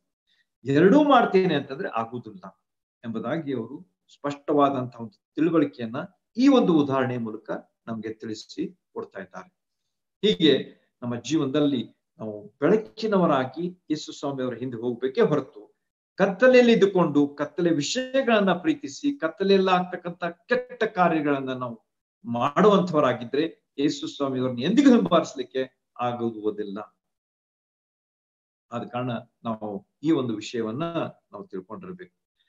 ಈ ಪಾಪ ಕೃತ್ಯಗಳು ಅವು ಏನಾಗಿವೆ ಅಂತಂದ್ರೆ ಅವು ಬುದ್ಧಿಯ ಅಂದ್ರೆ ಭೌತಿಕವಾದಂತಹ ತಪ್ಪುಗಳಲ್ಲ, ಅಥವಾ ಸಾಂಸ್ಕೃತಿಕವಾದ ಕಲ್ಚರಲ್ ಅಂತ ಹೇಳ್ತೀವಲ್ಲ ನಾವು, ಸಾಂಸ್ಕೃತಿಕವಾದಂತಹ ಕಾರಣಗಳಲ್ಲ. ಆದ್ರೆ ಅವು ಏನಾಗಿವೆ ಅಂತಂದ್ರೆ ನೈತಿಕ ಕಾರಣಗಳಾಗಿವೆ. They are the moral reasons. ನೈತಿಕವಾದಂತಹ ಕಾರ್ಯ ಅಂದ್ರೆ ನೀತಿಗೆ ಸಂಬಂಧಿಸಿದಂತ ಕಾರ್ಯಗಳು, ನಮ್ಮ ನಡತೆಗೆ ಸಂಬಂಧಿಸಿದಂತ ವಿಷಯಗಳಾಗಿವೆ ಎಂಬುದನ್ನ ಯೇಸು ಸ್ವಾಮಿ ಇಲ್ಲಿ ತಿಳಿಸಿಕೊಡ್ತಾ ಇದ್ದಾರೆ. ಸಂಸ್ಕೃತಿಗೆ ಸಂಬಂಧ ಅಲ್ಲದು, ಅಥವಾ ನಮ್ಮ ಬುದ್ಧಿಗೆ ಸಂಬಂಧವಾದಂತ ವಿಷಯಗಳಲ್ಲ, ಆದ್ರೆ ನಮ್ಮ ನೈತಿಕತೆಗೆ ಸಂಬಂಧ, ನೀತಿಯ ವಿಚಾರಕ್ಕೆ ಸಂಬಂಧಿಸಿದಂತ ಸಂಗತಿಗಳು ಅಥವಾ ವಿಷಯಗಳು ಇವು ಆಗಿವೆ ಎಂಬುದನ್ನ ಯೇಸು ಸ್ವಾಮಿ ಸ್ಪಷ್ಟವಾಗಿ ಹೇಳಿಕೊಡ್ತಾ ಇದ್ದಾರೆ. ನಮ್ಮ ಜೀವನ ಯೇಸು ಸ್ವಾಮಿ ಅವ್ರನ್ನ ಹಿಂಬಾಲಿಸುವಂತಹ ಜೀವನ ಆಗಿರಬೇಕು. ಅಂದ್ರೆ ನಾವು ಬೆಳಕಿನವರಾಗಿ ಬೆಳಕಿನ ಮಾರ್ಗದಲ್ಲಿ ಇದ್ದಂತ ಯೇಸು ಸ್ವಾಮಿಯವರನ್ನ ನಾವು ಹಿಂದೆ ಹೋಗುವಂತವರಾಗಿರ್ಬೇಕು. ಕತ್ತಲೆಯನ್ನ ನಾವು ದ್ವೇಷಿಸಬೇಕು, ಕತ್ತಲೆ ಕೆಲಸಗಳಿಂದ ದೂರವಾಗಿರ್ಬೇಕಾದಂತ ಒಂದು ವಿಷಯ ಇವತ್ತು ನಮ್ಮ ಮುಂದೆ ಯೇಸು ಸ್ವಾಮಿ ಇಡ್ತಾ ಇದ್ದಾರೆ. ಇನ್ನೊಂದು ವಿಷಯ ನಾನು ಹೇಳಿ ನಾನು ಮುಗಿಸ್ಲಿಕ್ಕೆ ಪ್ರಯತ್ನ ಮಾಡ್ತೇನೆ. ಮೂರನೇದಾಗಿ ಬರ್ತಕ್ಕಂಥ ಸರಳ ಮತ್ತು ಸುಂದರವಾದಂತಹ ಒಂದು ವಿಷಯವನ್ನ ನಾವು ಹಳೆ ಒಡಂಬಡಿಕೆಯಲ್ಲಿ ನೋಡ್ತೀವಿ. ಅದ್ಯಾವ್ದಂತ, ಅದು ಮೊದಲೇ ಪುಸ್ತಕದಲ್ಲಿ ಬರ್ತಕ್ಕಂಥ ವಿಷಯ. ಅದರಲ್ಲಿ ಬಹಳಷ್ಟು ವಿಷಯಗಳಿವೆ. ನೀವು ಯಾವುದೇ ಒಂದು ವಿಷಯ ಆರಿಸ್ಕೊಂಡ್ರು ಅದರಲ್ಲಿ ನೀವು ಉದಾಹರಣೆ ತೆಗೆದುಕೊಳ್ಬಹುದು. ಫಾರ್ ಎಕ್ಸಾಂಪಲ್, ಇವತ್ತು ನಾವು ನೋಡುವ ಒಂದು ಉದಾಹರಣೆ ತೆಗೆದುಕೊಳ್ಳೋಣ. ಬಹಳಷ್ಟು ಉದಾಹರಣೆಗಳಲ್ಲಿ ಇದು ಒಂದು ಉದಾಹರಣೆ ಅಂತ ಹೇಳಿ ನಾನು ನಿಮ್ಗೆ ಹೇಳಲಿಕ್ಕೆ ಮನಸ್ಸು ಮಾಡ್ತೇನೆ. You can draw so many things out of it. ಅವುಗಳಿಂದ ಅನೇಕ ವಿಷಯಗಳನ್ನ ನಾವು ತೆಗೆದುಕೊಳ್ಳಬಹುದು. ಇವತ್ತು ನಾವು ನೋಡುವಂಥದ್ದು ಒಂದು ವಿಷಯ ಮಾತ್ರ. ಅದು ಆದಿಕಾಂಡ ಪುಸ್ತಕದಲ್ಲಿ ಬರ್ತಕ್ಕಂತಹ 3ನೇ ಅಧ್ಯಾಯ 5ನೇ ವಚನದಲ್ಲಿ ನಮಗ ಕಂಡು ಬರ್ತದೆ. ಎಲ್ಲರಿಗೂ ಗೊತ್ತಿದ್ದ ಹಾಗೆ ಇದು ಹವ್ವಳು ಯಾವ ರೀತಿಯಾಗಿ ದೇವರಿಗೆ ಅವಿದ್ಯಳಾದಳು ಎಂಬುದರ ವಿಚಾರ ನೋಡ್ರಿ. ಆಗ ಸರ್ಪವು, 3ನೇ ಅಧ್ಯಾಯ 5ನೇ ವಚನ, ಆಗ ಸರ್ಪವು ಸ್ತ್ರೀಗೆ, ನೀವು ಹೇಗೂ ಸಾಯುವುದಿಲ್ಲ, ನೀವು ಇದರ ಹಣ್ಣನ್ನು ತಿಂದಾಗಲೇ. ನೋಡ್ರಿ, ಒಂದೊಂದೇ ಸ್ವಲ್ಪ ಓದ್ತೀನಿ ಇದನ್ನ, ಒಂದೇ ವೇಗವಾಗಿ ಓದಿದ್ರೆ ಅರ್ಥ ಆಗುದಿಲ್ಲ. ಇದ್ರ ಒಂದೊಂದೇ ಸ್ವಲ್ಪ ವಿಷಯ ಹೇಳ್ತಾ ಹೋಗ್ತೀನಿ. ನೀವು ಇದರ ಹಣ್ಣನ್ನು ತಿಂದಾಗಲೇ, ಮೊದ್ಲೇ ಒಂದು ವಿಚಾರ ಸೈತಾನು ಬಿಡ್ತಾ ಇದ್ದಾನೆ. ಏನಂತ ಹೇಳಿ, ಹಣ್ಣು ತಿನ್ಲೇಬೇಕು, ನೀವು ತಿಂದಾಗಲೇ ಅಂದ್ರೆ ತಿನ್ಲೇಬೇಕು. ಎರಡನೇದಾಗಿ ಹೇಳ್ತಾರೆ ನೋಡ್ರಿ, ಏನಂತ ಹೇಳಿ, ಹೇಗೂ ಸಾಯುವುದಿಲ್ಲ, ನೀವು ಹಣ್ಣನ್ನು ತಿಂದಾಗಲೇ ನಿಮ್ಮ ಕಣ್ಣುಗಳು ತೆರೆಯುವವು. ಹೇಗೂ ಸಾಯುವುದಿಲ್ಲ, ಹಣ್ಣು ತಿಂದ್ರೆ ನೀವು ಸಾಯುದಿಲ್ಲ. ದೇವ್ರೇನ ತಿಂದ್ರೆ ಸಾಯ್ತೀರಿ ಅಂತ. ಆದ್ರೆ ಸೈತಾನ್ ಏನ್ ಹೇಳ್ತಾ ಇದ್ದಾನೆ, ಹೇಗೂ ಸಾಯುವುದಿಲ್ಲ ನೀವು. ಮತ್ತೇನ್ ಹೇಳ್ತಾನೆ, ನೀವು ಇದರ ಹಣ್ಣನ್ನು ತಿಂದಾಗಲೇ ನಿಮ್ಮ ಕಣ್ಣುಗಳು ತೆರೆಯುವವು. ಅಂದ್ರೆ ತಿನ್ಲೇಬೇಕು, ನೀವು ತಿಂದ್ರೆ ಏನಾಗ್ತದೆ, ನಿಮ್ಗೆ ಕಣ್ಣು ತೆರೀತವೆ. ಆಗ ಒಳ್ಳೆಯದರ ಕೆಟ್ಟದರ ಭೇದವನ್ನು ಅರಿತವರಾಗುವಿರಿ. ಆಗ ಏನಾಗ್ತದಂತೆ, ಒಳ್ಳೆಯದರ ಕೆಟ್ಟದರ ಭೇದವನ್ನ ಅರಿತವರಾಗ್ತೀರಿ.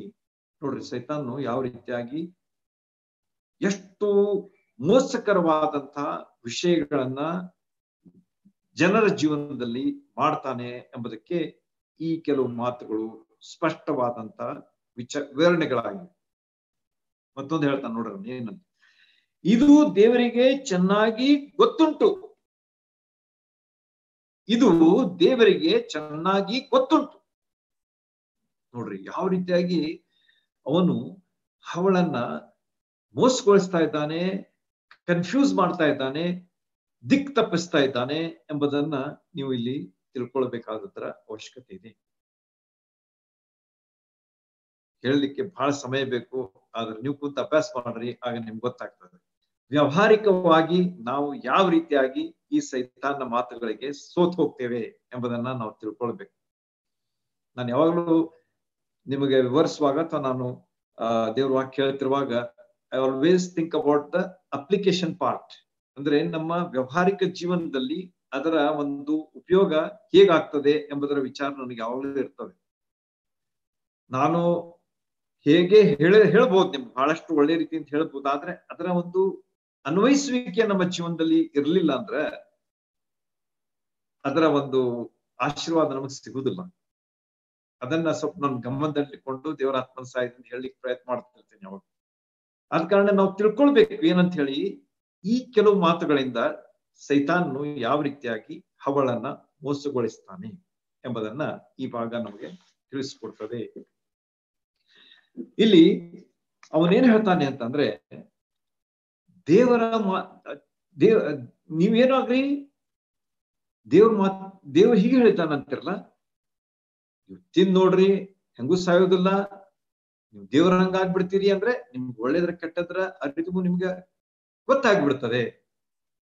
You become the judge or god of your self. ನೋಡ್ರಿ, ಸೈತಾನ್ ಹೇಳುವಂತ ವಿಚಾರ ಹೇಗಿರ್ತದ ಅಂತಂದ್ರೆ, ನಿಮ್ಮಷ್ಟಕ್ಕೆ ನೀವೇ ದೇವರಾಗ್ಬಿಡ್ರಿ. ದೇವ್ರು ಯಾಕೆ ಬೇಕು? ನಿಮ್ಗೆ ಒಳ್ಳೇದು ಕೊಟ್ಟದ್ದು ಕೆಟ್ಟದ್ದು ಯಾವ್ದಂತ ನಿಮ್ಗೆ ಗೊತ್ತಾಗ್ಬಿಟ್ರೆ ಮುಗಿದು ಹೋಯ್ತಲ್ಲ, ಮತ್ತೆ ಯಾಕೆ ದೇವ್ರು ಬೇಕು ನಿಮ್ಗ? ನೋಡ್ರಿ ಯಾವ ರೀತಿಯಾಗಿ ಸೈತಾನು ಜನರನ್ನ ಮೋಸಗೊಳಿಸ್ತಾನೆ. ನೀವೇ ದೇವರುಗಳಾಗ್ರಿ, ನಿಮ್ಮಷ್ಟಕ್ಕೆ ನೀವೇ ದೇವರಾಗಿ ನೀವೇ ಡಿಸಿಷನ್ ತಗೋರಿ. Why you depend upon God ಅಂತ ಹೇಳಿ ಅವನು ಮೋಸಗೊಳಿಸಿ ಹವಳನ್ನ ಯಾವ ರೀತಿಯಾಗಿ ಅಧೋಗತಿಗೆ ಆತನ ತೆಗೆದುಕೊಂಡು ಹೋದನ್ನ ಅಂತ ಹೇಳಿ ನಿಮಗೆ ಗೊತ್ತದೆ. ಸ್ವಲ್ಪ ಹೊತ್ತು ಒಂದೆರಡು ವಿಷಯಗಳನ್ನ ಹೇಳಿ ಮನಸ್ಸು ಮಾಡ್ತೇನೆ. ನೀವು ಹೇಳ್ಬೋದು, ಆ ಸೈತಾನ ಆದಾಮ್ ಕಡೆಗೆ ಯಾಕೆ ಹೋಗ್ಲಿಲ್ಲ? ಅಥವಾ ಅದೊಂದು ಮಾತು, ಆದಾಮನಿಗೆ ಯಾಕೆ ಹೋಗ್ಲಿಲ್ಲ ಅಂತಂದ್ರೆ, ಆದಾಮ ಆ ಹಣ್ಣನ್ನು ಗಿಡದಿಂದ ಕಿತ್ತು ಹವಳಿಗೆ ಕೊಟ್ಟಿದ್ರೆ ದೇವರು ಪ್ರಶ್ನೆ ಕೇಳ್ತಿದ್ದ, ಯಾರಿಗೆ? ಹವಳಿಗೆ. ಅಲ್ಲ, ನಾನು ನಿಮಗೆ ಈ ಗಿಡದ ಹಣ್ಣನ್ನು ತಿನ್ಬಾರ್ದು ಅಂತ ಹೇಳಿದೆ, ಯಾಕೆ ನೀವು ತಿಂದ್ರಿ? ಅವಾಗ ಹವಳು ಏನ್ ಹೇಳ್ಬೋದಾಗಿತ್ತು? ನೀನು ಕೊಟ್ಟಂತಹ ಗಂಡ ಇವನೇ ನನ್ನ ತಲೆ, ಅಂದ್ರೆ is my head of my, ನನ್ನ ಜೀವನದಲ್ಲಿ ಇವನೇ ನನ್ನ ಯಜಮಾನ್, ಅವನು ಕೊಟ್ಟ, ನಾ ತಿಂದೆ. She would have escaped it. ಅಂದ್ರೆ ದೇವರ ಮಾತಿಗೆ ಹಾಕಿ ತಪ್ಪಿಸಿಕೊಳ್ಳುವಂತಹ ಒಂದು ಅವಕಾಶ ಸಿಗ್ತಾ ಇತ್ತು. ಅದ ಕಾರಣ ಸೈತಾನ ಏನ್ ಮಾಡ್ಬಿಟ್ಟ, ಅಕ್ಕಿನೂ ಸಿಗಿಸ್ಬಿಟ್ಟ. ಅಕ್ಕಿಯೂ ಸಿಗ್ಲಿ, ಆದಾಮನು ಸಿಗ್ಲಿ ಅಂತ ಹೇಳಿ ಇಬ್ಬರನ್ನು ಆತನು ಸಿಗಿಸ್ಬಿಟ್ಟ ಅಂತ ಹೇಳಿ ಈ ಭಾಗ ನಮಗೆ ತಿಳಿಸ್ಕೊಡ್ತದೆ. ಎರಡನೇದಾಗಿ ಸೈತಾನ ಏನ್ ಮಾಡ್ತಾನ ಅಂತಂದ್ರೆ, ಬಲಹೀನವಾದಂತಹ ವ್ಯಕ್ತಿಗಳನ್ನ ಯಾವಾಗಲೂ ಹಿಡಿತಾನೆ. ನಾನು ಹೆಣ್ಮಕ್ಳ ಬಗ್ಗೆ ಯಾವುದೇ ಕಾಮೆಂಟ್ ಮಾಡ್ಲಿಕ್ಕೆ ಮನಸ್ಸು ಮಾಡೋದಿಲ್ಲ. ದೇ ಆರ್ ವೀಕರ್ ಸೆಕ್ಸ್ ಅಂತ ಹೇಳ್ತಾರೆ ಎಷ್ಟೋ ಸಲ. ಅದ್ರ ಬಗ್ಗೆ ನಾನು ಹೇಳಲಿಕ್ಕೆ ಮನಸ್ಸು ಮಾಡೋದಿಲ್ಲ. ನಾನು ಈಗ ಹೇಳುವಂತ ವಿಚಾರ ಏನಂತಂದ್ರೆ, ಯಾವ ರೀತಿಯಾಗಿ ಸೈತಾನನು ಹವಳನ್ನ ಮೋಸಗೊಳಿಸಿದ. ಒಂದು ಸರಪಣಿ ಇರ್ತದೆ, ಅದರಲ್ಲಿ ಬಹಳಷ್ಟು ಕೊಂಡಿಗಳಿರ್ತವೆ. ಆ ಕೊಂಡಿ ಬಿಚ್ಚಬೇಕಾದ್ರೆ ಯಾವ ಹುಕ್ ಇರ್ತದಲ್ಲ, ಅದು ಸ್ವಲ್ಪ ವೀಕ್ ಇರ್ತದೆ, ಅದನ್ನೇ ನಾವು ತೆಗಿಲಿಕ್ಕೆ ನೋಡ್ತೀವಿ ಯಾವಾಗಲೂ. ಜಸ್ಟ್ ನಿಮ್ ಕಣ್ ಮುಂದೆ ಬರ್ರಿ ಈ ಒಂದು ಉದಾಹರಣೆಯನ್ನ. ಆ ವೀಕ್ ಇದ್ದಂತಹ ಅಥವಾ ಬಹಳ ಒಂದು ಸವಿದು ಹೋದಂತಹ ಒಂದು ಭಾಗವನ್ನು ಹಿಡಿದು ನಾವು ತಿರುಗಿಸಿಬಿಟ್ರೆ ಅದು ಬಿಚ್ಚಿ ಬಿಡುತ್ತದೆ. ಹೊಸದಾಗಿದ್ದಂತಹ ಗಟ್ಟಿಯಾದಂತಹ ಒಂದು ಕೊಂಡಿ ಇದ್ರೆ ಅದನ್ನ ಬಿಚ್ಚೋದು ಬಹಳ ಕಠಿಣ. ಸೈತಾನ್ ಏನ್ ಮಾಡ್ದ ಅಂತಂದ್ರೆ ಅವಳ ಕಡೆಗೆ ಹೋದ. ಮೂರನೇ ಒಂದು ವಿಚಾರ, ಆದಾಮನು ಹವಳಿಗೆ ಪೂರ್ತಿಯಾಗಿ ದೇವರು ಹೇಳಿದ್ದನ್ನ ಹೇಳಿದೋ ಇಲ್ಲೋ ಗೊತ್ತಿಲ್ಲ. ಯಾಕಂದ್ರೆ ದೇವರು ಆದಾಮ್ ಕೂಡ ಮಾತಾಡಿದ್ದ, ಆದಾಮ ಹವಳಿಗೆ ಹೇಳಿದ್ದ. ಎಲ್ಲಾ ಹೇಳಿದೋ ಇಲ್ಲೋ ಅದ್ರ ವಿಚಾರ ಬಿಟ್ಬಿಡ್ರಿ. ಆದ್ರೆ ಒಂದು ವಿಚಾರ ನಾವು ಯಾವಾಗ ನೆನ್ಪಿಟ್ಕೊಳ್ಬೇಕು ಈ ಭಾಗದಲ್ಲಿ ಅಂದ್ರೆ, ಹವಳು ದೇವರ ಮಾತಿಗೆ ಲಕ್ಷ್ಯ ಕೊಡಬೇಕಾಗಿತ್ತು. She would have given most importance to the word of God. ದೇವರ ಮಾತಿಗೆ ಮಹತ್ವ ಬಹಳ ಅವಶ್ಯ ನಮ್ಮ ಜೀವನದಲ್ಲಿ.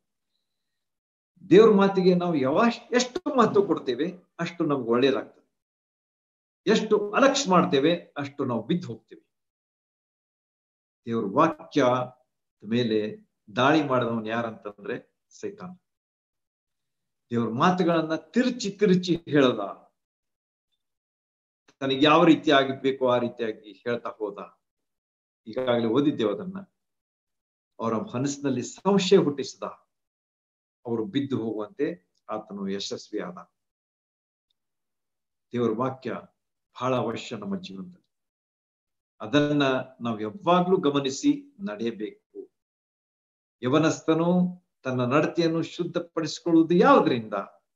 119ನೇ ಕೀರ್ತನೆಯಲ್ಲಿ ನೋಡ್ತೇವೆ ನಾವು. ನಿನ್ನ ವಾಕ್ಯಗಳನ್ನ ಗಮನಿಸಿ ನಡೆಯುವುದರಿಂದಲೇ ಅಂತ ಹೇಳ್ತದೆ ದೇವರ ವಾಕ್ಯ. ನಮ್ಮ ಜೀವನದಲ್ಲಿ ದೇವರ ವಾಕ್ಯದ ಮಹತ್ವ ಬಹಳ ಇದೆ. ಎಷ್ಟು ಓದ್ತೇವೆ, ಎಷ್ಟು ಧ್ಯಾನಿಸ್ತೇವೆ, ಎಷ್ಟು ಇತರಕ್ಕೆ ತಿಳಿಸ್ತೇವೆ, ಎಷ್ಟು ಅದರಿಂದ ನಾವು ಪಡ್ಕೊಳ್ತೇವೆ, ಇದು ಬಹಳ ಮುಖ್ಯವಾದಂತ ವಿಷಯ. ಯೇಸು ಸ್ವಾಮಿಯವರು ಸೈತಾನನ್ನ ಜಯಿಸಿದ್ದು ಯಾವುದರಿಂದ? ಸೈತಾನ ಬಂದು ಆ 3 ಪ್ರಶ್ನೆಗಳನ್ನ ಯೇಸು ಸ್ವಾಮಿಯವರಿಗೆ ಹೇಳ್ತಾನೆ ಏನಂತ ಹೇಳಿ. ನೀನು ಬಹಳ ಹಸಿದಿದ್ದಿ, ಈಗ 40 ದಿವಸ ಆಯ್ತು ಉಪವಾಸ ಮಾಡ್ತಾ ಇದ್ದಿ, ಈಗ ಹೊಟ್ಟೆ ಬಹಳ ಹಸಿದಿದ್ದಿ, ಕಲ್ಲುಗಳು ರೊಟ್ಟಿ ಆಗುವಂತೆ ಮಾಡು.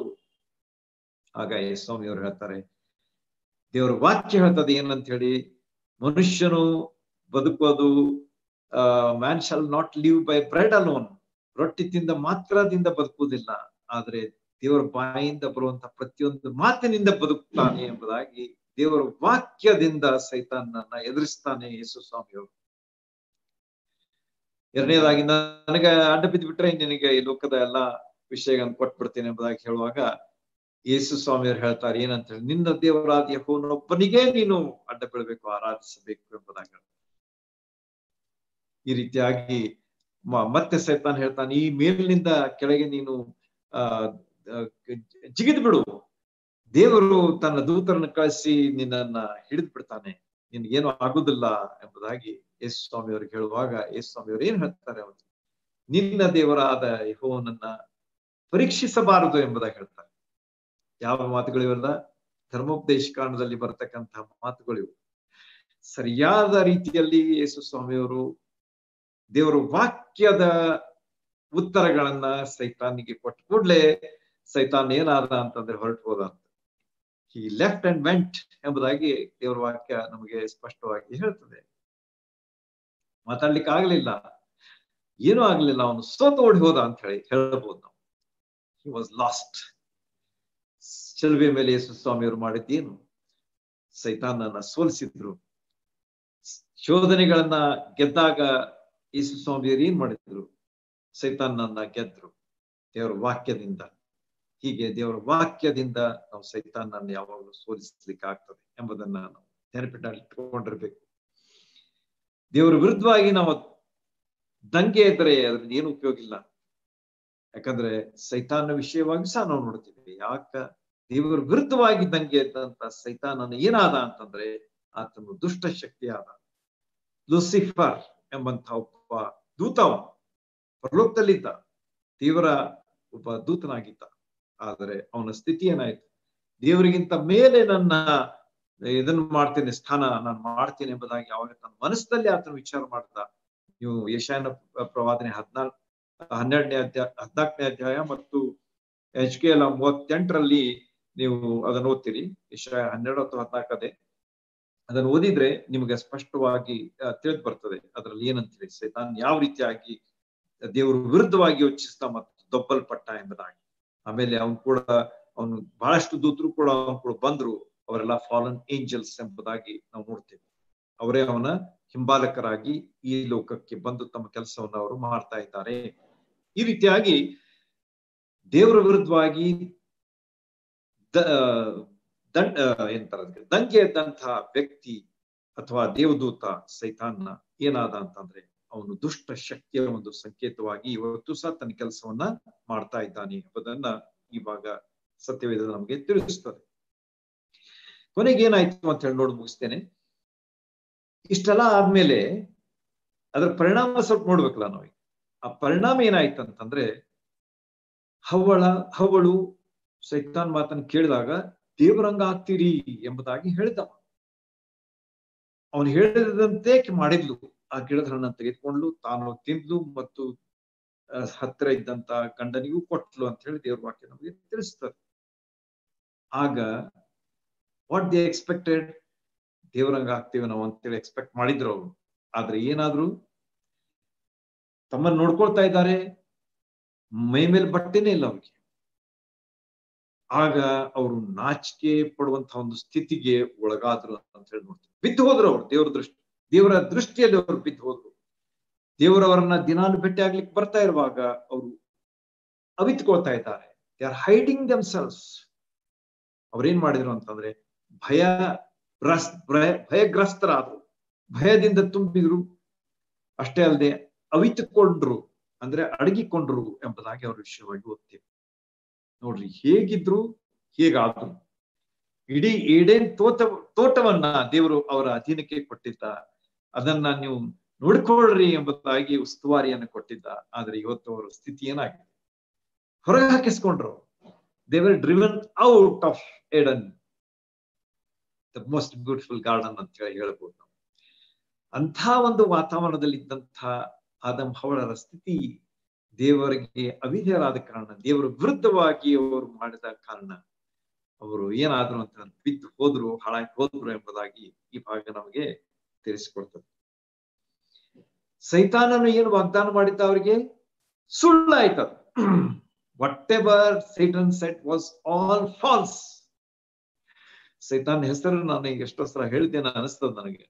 ಫಾದರ್ ಆಫ್ ಲೈಸ್ ಅಂತ ಹೇಳ್ತಾರೆ. ಅಂದ್ರೆ ಸುಳ್ಳಿನ ತಂದೆ, ಅಂದ್ರೆ ಅವನಿಂದಲೇ ಸ್ಟಾರ್ಟ್ ಆಗ್ತದೆ ಸುಳ್ಳು ಅಂತ ಹೇಳಿ ಅದರ ಹಚ್ಬಹುದು. ಫಾದರ್, ತಂದೆಯಿಂದ ಯಾವಾಗಲೂ ಸ್ಟಾರ್ಟ್ ಆಗ್ತದಲ್ಲ ಜನರೇಷನ್. ಅದೇ ರೀತಿಯಾಗಿ ಸೈತಾನ್ನಿಂದ ಈ ಒಂದು ಸುಳ್ಳಿನ ಕಂತೆ ಅಥವಾ ಕತೆ ಎಲ್ಲ ಸ್ಟಾರ್ಟ್ ಆಗ್ತದೆ ಎಂಬುದನ್ನ ನಾವು ನೆನಪಿಟ್ಕೊಳ್ಬೇಕು. ಸುಳ್ಳು ಹೇಳೋದು ಅಷ್ಟು ಈಸಿ ಇದ್ರೂ ಕೂಡ ಅದರ ಪರಿಣಾಮ ಭಯಂಕರವಾಗಿರ್ತದೆ. ಯಾವಾಗ ಒಂದು ಸುಳ್ಳು ಮುಚ್ಚಬೇಕಾದ್ರೆ 100 ಸುಳ್ಳು ಹೇಳ್ಬೇಕಂತ ಎಷ್ಟೋ ಸಲ ಹೇಳ್ತಾರೆ ಜನ, ಆದ್ರೆ ಅದನ್ನೇ ಮಾಡ್ತಾರ. ಅದ ಕಾರಣ ನಾವು ಎಚ್ಚರವಾಗಿರ್ಬೇಕು. ಏನಂತ ಹೇಳಿ, ನಾವು ಸುಳ್ಳು ಹೇಳುವಾಗ ನಮ್ಗೆ ಗೊತ್ತಿದ್ರೆ ಅದನ್ನ ಅವಾಯ್ಡ್ ಮಾಡೋದು ಬೆಟರ್. ಅದು ಬೇಡ ನಮ್ಗ ಅಂತ ಹೇಳಿ ನಾವು ಬಿಟ್ಬಿಡು ಒಳ್ಳೇದು. ನಾನು ಸುಳ್ಳು ಹೇಳಿದ್ರೆ ನನಗೆ ಒಳ್ಳೇದಾಗ್ತದೆ ಅಂತ ಹೇಳಿ ಏನಾದ್ರು ಮಾಡ್ಲಿಕ್ಕೆ ಹೋದ್ರೆ ಅದ್ರಲ್ಲಿ ಒಳ್ಳೇದಾಗುದಿಲ್ಲ. ಈಗೇನಾಯ್ತು ನಿಮ್ಗ ಈ ಒಂದು ಆದಾಮ್ ಹವ್ವಳರ ವಿಷಯವಾಗಿ ಏನಾಯ್ತು ನಿಮ್ಗೆ ಗೊತ್ತದ. ಎಲ್ಲಾ ಕಳ್ಕೊಂಡು ಹೋದ್ರು. ಸೈತಾನ್ ವಾಗ್ದಾನ ಸುಳ್ಳಾಯ್ತು. ಅವ್ರೇನ್ ತಿಳ್ಕೊಂಡಿದ್ರು, ನಮಗೆ ಜ್ಞಾನ ಸಿಗ್ತದೆ. ಯಾಕೆ? ಜ್ಞಾನಕ್ಕೆ ಅಪೇಕ್ಷಿಸುವಂತಹ ಹಣ್ಣನ್ನು ಅವ್ರು ತಿಂತಾ ಇದ್ದಾರೆ. ಆದ್ರೆ ಜ್ಞಾನ ಸಿಗ್ತಾ ಅವ್ರಿಗೆ? No, they did not get the wisdom. ಜ್ಞಾನ ಸಿಗಲಿಲ್ಲ ಅವ್ರಿಗೆ. ಆದ್ರೆ ಜ್ಞಾನ ಎಲ್ಲಿ ಸಿಗ್ತದೆ? ದೇವರ ವಾಕ್ಯ ಹೇಳ್ತದೆ ಜ್ಞಾನೋಕ್ತಿ 1:7 ದೇವರಿಗೆ ಭಯಪಡುವಾಗ ಸಿಗ್ತದೆ. ದೇವರ ಭಯವೇ ಜ್ಞಾನಕ್ಕೆ ಮೂಲ ಅಂತ ಹೇಳಿ ದೇವರ ವಾಕ್ಯ ನಮಗೆ ಸ್ಪಷ್ಟವಾಗಿ ಹೇಳ್ತದೆ. ದೇವರಿಗೆ ನಾವು ಭಯಪಡುವಾಗ ನಮಗೆ ಜ್ಞಾನ ಸಿಗ್ತದೆ, ಬುದ್ಧಿ ಸಿಗ್ತದೆ, ತಿಳುವಳಿಕೆ ಸಿಗ್ತದೆ, ಆಶೀರ್ವಾದ ನಮ್ಮ ಜೀವನದಲ್ಲಿ ಸಿಗ್ತದೆ. ಸೈತಾನ ವಾಗ್ದಾನಗಳನ್ನ ಅಥವಾ ಸೈತಾನ ಹೇಳಿಕೆಗಳನ್ನ ನಾವು ನಂಬಿ ಅದರ ಪ್ರಕಾರ ಮಾಡುವುದಾದ್ರೆ ಖಂಡಿತವಾಗಿ ನಮಗೆ ಅಪಜಯ ನಮ್ಮ ಜೀವನದಲ್ಲಿ ಶಿಕ್ಷೆ ಬರ್ತದೆ, ನಮ್ಮ ಜೀವನದಲ್ಲಿ ಶಾಪ ಬರ್ತದೆ. ಯಾವ ರೀತಿಯಾಗಿ ಆದಾಮ್ ಹವ್ವಳಿಗೆ, ಭೂಮಿಗೆ, ಸೈತಾನಿಗೂ ಸಹ ಶಾಪ ಉಂಟಾಯ್ತು ಅಂತ ಹೇಳಿ ಆ ಭಾಗದಲ್ಲಿ ನಾವು ನೋಡ್ತೀವಿ. ಆದಾಮನಿಗೂ ಶಾಪ ದೇವ್ರು ಕೊಟ್ಟ, ಹವ್ವಳಿಗೂ ಕೊಟ್ಟ, ಆ ಸರ್ಪಕ್ಕೂ ಕೊಟ್ಟ, ಆಮೇಲೆ ಆ ಭೂಮಿಗೂ ಕೊಟ್ಟ ಅಂತ ಹೇಗೆ ಹೇಳ್ತೀರಿ ಅನ್ಬೋದು ನೀವು. ಅಲ್ಲಿ ತನಕ ಭೂಮಿಯ ಮೇಲೆ ಮುಳ್ಳು ಕಂಟಿಗಳು ಬೆಳೀತಿರ್ಲಿಲ್ಲ. ಆದ್ರೆ ಯಾವಾಗ ಭೂಮಿಗೆ ಶಾಪ ದೇವ್ರು ಕೊಟ್ಟ ಮೇಲೆ ಅಲ್ಲಿ ಮುಳ್ಳು ಕಂಟಿಗಳು ಬೆಳೆಯಲಿಕ್ಕೆ ಶುರುವಾದವು. ಅವುಗಳ ಚಿತ್ರ ಎಲ್ಲಿ ಎಂಡ್ ಆಗ್ತದ ಅಂತಂದ್ರೆ ಯೇಸು ಸ್ವಾಮಿಯ ಆ ಒಂದು ಮುಳ್ಳಿನ ಒಂದು ಕಿರೀಟದಲ್ಲಿ ಅದು ನಮಗ ಕೊನೆ ಆಗ್ತದೆ ಅಂತ ಹೇಳಿ ನಾವು ಕೇಳಬಹುದು. ಯಾಕಂದ್ರೆ ಭೂಮಿಗೆ ಬಂದಂತಹ ಶಿಕ್ಷೆಯನ್ನು ಸಹ ಯೇಸು ಸ್ವಾಮಿ ಆ ಮುಳ್ಳಿನ ಕಿರೀಟವನ್ನ ತನ್ನ ತಲೆ ಮೇಲೆ ಹಾಕಿಕೊಳ್ಳೋದ್ರ ಮೂಲಕವಾಗಿ ತೀರಿಸಿದ್ದಾನೆ ಎಂಬುದಾಗಿ ನಾವು ನೋಡ್ತೇವೆ ಸ್ಪಷ್ಟವಾಗಿ ದೇವರ ವಾಕ್ಯದಲ್ಲಿ. ಎಷ್ಟು ಅರ್ಥ ಇದೆ ನೋಡ್ರಿ ಇದ್ರಲ್ಲಿ. ಇದನ್ನ ನಾವು ತಿಳ್ಕೊಳ್ಬೇಕು. ದೇವರ ವಾಕ್ಯ ಎಷ್ಟು ನಿಜವಾದದ್ದು, ನೈಜವಾದದ್ದು ಎಂಬುದನ್ನ ನಮ್ಮ ಜೀವನದಲ್ಲಿ ನಾವು ತಿಳ್ಕೊಂಡಿರ್ಬೇಕು. ಈ ರೀತಿಯಾಗಿ 3 ವಿಚಾರಗಳನ್ನ ನಾವು ನೋಡ್ತೀವಿ. ಮಧ್ಯದಾಗಿ ನಾವು ಏನ್ ನೋಡಿದೀವಿ ಅಂತಂದ್ರೆ, ನಮ್ಮ ಜೀವನದಲ್ಲಿ ನಾವು ನಮ್ಮ ಕಂಫರ್ಟ್ ಝೋನ್ ಬಿಟ್ಟು ನಾವು ಯೇಸು ಸ್ವಾಮಿಯನ್ನ ಹಿಂಬಾಲಿಸಬೇಕಾದದ್ದು ಬಹಳ ಅವಶ್ಯ. ಅಂದ್ರೆ ಲೋಕವನ್ನು ದ್ವೇಷಿಸ್ರಿ ಅಂತಲ್ಲ, ಲೋಕದಲ್ಲಿ ಇದ್ದುಕೊಂಡೆ ಯೇಸು ಸ್ವಾಮಿಯವರು ನಮ್ಗೆ ಏನ್ ಹೇಳ್ತಾರೆ ಆ ರೀತಿಯಾಗಿ ಮಾಡಬೇಕು. ಎರಡನೇದಾಗಿ ನಾವು ನೋಡುವುದು ಏನಂತಂದ್ರೆ, ಕತ್ತಲೆಯ ವಿಷಯಗಳನ್ನ ನಾವು ಪ್ರೀತಿಸದೆ, ಹಿಂದೆ ಬೀಳದೆ, ನಾವು ಬೆಳಕಿನವರಾಗಿ ಬೆಳಕಿನ ರಾಜನಾದಂತ ಯೇಸು ಸ್ವಾಮಿಯವರನ್ನ ಹಿಂಬಾಲಿಸುವವರಾಗಿರ್ಬೇಕು. ಕತ್ತಲೆ ಬೇಡ, ಕತ್ತಲೆ ವಿಷಯಗಳನ್ನ ಬೇಡ ಎಂಬುದನ್ನ ನಾವು ನಿರ್ಧರಿಸಿ ಬೆಳಕಿನ ರಾಜನಾದಂತ ಯೇಸು ಸ್ವಾಮಿಯನ್ನ ನಾವು ಹಿಂಬಾಲಿಸಬೇಕು. ಮೂರನೇದಾಗಿ ನಾವು ನೋಡಿದೀವಿ ಏನಂತಂದ್ರೆ, ನಾನು ಎನ್ನುವಂಥದ್ದು ನಮ್ಮ ಜೀವನದಲ್ಲಿ ಎಂದಿಗೂ ಬರಬಾರದು. ಇಟ್ ಈಸ್ ಮೈ ಲಾರ್ಡ್, ನನ್ನ ಕರ್ತನು, ನನ್ನ ರಾಜನು, ನನ್ನ ಒಡೆಯನು, ನನ್ನ ಯಜಮಾನನು, ನನ್ನ ದೇವರು, ನನ್ನ ರಕ್ಷಕನು ಆದಂತಹ ಯೇಸು ಸ್ವಾಮಿ ಯಾವಾಗಲೂ ನಮ್ಮ ಜೀವನದಲ್ಲಿ ಫಸ್ಟ್ ಪ್ಲೇಸ್ ನಲ್ಲಿ ಇರಬೇಕು. He should be on the throne of our heart. ನಮ್ಮ ಹೃದಯದ ಸಿಂಹಾಸನದ ಮೇಲೆ ಆತನೇ ಇರಬೇಕು ಹೊರತು ನಾನು ಯಾವ ರೀತಿಯಾಗಿ ಅವಳು ತಾನೇ ಆಗಿ ಮಾಡ್ಲಿಕ್ಕೆ ಹೋಗಿ ಎಲ್ಲವುಗಳನ್ನ ಕಳ್ಕೊಂಡ್ಲು, ತನ್ನ ಗಂಡನನ್ನು ಆಕೆ ಆ ಒಂದು ಮಾರ್ಗಕ್ಕೆ ಎಳ್ಕೊಂಡು ಹೋಗಿ ಅವನು ಸಹ ಹಾಳಾಗಿ ಹೋದ ಎಂಬುದಾಗಿ ನಾವು ಯಾವ ರೀತಿಯಾಗಿ ನೋಡ್ತೇವೆ. ಆ ಒಂದು ವಿಚಾರ ನಮ್ಮ ಮೇಲೆ ಯಾವಾಗಲೂ ಮುಂದೆ ಇರಲಿ. ಆಗ ನಾವು ದೇವರನಿಗೆ ಯಾವ ರೀತಿಯಾಗಿ ನಾವು ಮಹತ್ವ ಕೊಡಬೇಕು, ದೇವರಿಗೆ ಗೌರವ ಕೊಡಬೇಕು, ದೇವರಿಗೆ ಯಾವ ರೀತಿಯಾಗಿ ಮಾನ ಸನ್ಮಾನಗಳನ್ನು ಕೊಡಬೇಕು, ನಮ್ಮ ಜೀವನದ ಮೂಲಕವಾಗಿ, ವಿಧೇಯತೆಯ ಮೂಲಕವಾಗಿ ನಾವು ಆತನನ್ನ ಘನಪಡಿಸಿ ಗೌರವಿಸುವ ಮೂಲಕವಾಗಿ ಯಾವ ರೀತಿಯಾಗಿ ನಾವು ದೇವರಿಗೆ ಮಾನ ಮರ್ಯಾದೆಯನ್ನು ಕೊಡ್ಬೇಕೆಂಬುದನ್ನ ಅದು ನಮಗೆ ತೋರಿಸುವಂತದ್ದಾಗಿದೆ. ಸೊ ನಾಟ್ ಮೀ, ನಾನಲ್ಲ. ನಾನು ಬದುಕುವುದಂದ್ರೆ ಕ್ರಿಸ್ತನೇ, ಸಾಯುವುದಂದ್ರೆ ಲಾಭವೇ ಎಂಬುದಾಗಿ ಪೌಲನು ಹೇಳಿದಂತ ಮಾತನ್ನು ಯಾವಾಗಲೂ ನೆನಪಿಟ್ಕೊಳ್ಳಿ. For me to live is Christ and to die is gain. There is no other third thing there. ಮೂರನೇ ಒಂದು ವಿಚಾರನೇ ಇಲ್ಲ. ಯೇಸು ಸ್ವಾಮಿ, ನಾನು ಅಂದ್ರೆ ನನಗೆ ಸಾಯುವುದು ನನಗೆ ಲಾಭ, ಆದ್ರೆ ಜೀವಿಸುವಾಗ ನಾನು ಯೇಸು ಸ್ವಾಮಿಗೋಸ್ಕರವಾಗಿಯೇ ನಾನು ಜೀವಿಸ್ತೇನೆ ಎಂಬಂತ ಒಂದು ಅದ್ಭುತವಾದಂತಹ ಅವನ ಸಾಕ್ಷಿ, ಅವನ ಮಾತು, ಅವನ ವಿಚಾರ ನಮ್ಮ ಮುಂದೆ ಯಾವಾಗಲೂ ಇಟ್ಕೊಂಡಿರೋಣ. ಹೀಗೆ ಮಾಡ್ಲಿಕ್ಕೆ ದೇವ್ರು ನಮ್ಮೆಲ್ಲರಿಗೂ ಸಹಾಯ ಮಾಡ್ಲಿ. ದೇವರ ನಾಮಕ್ಕೆ ಸ್ತೋತ್ರವಾಗಲಿ.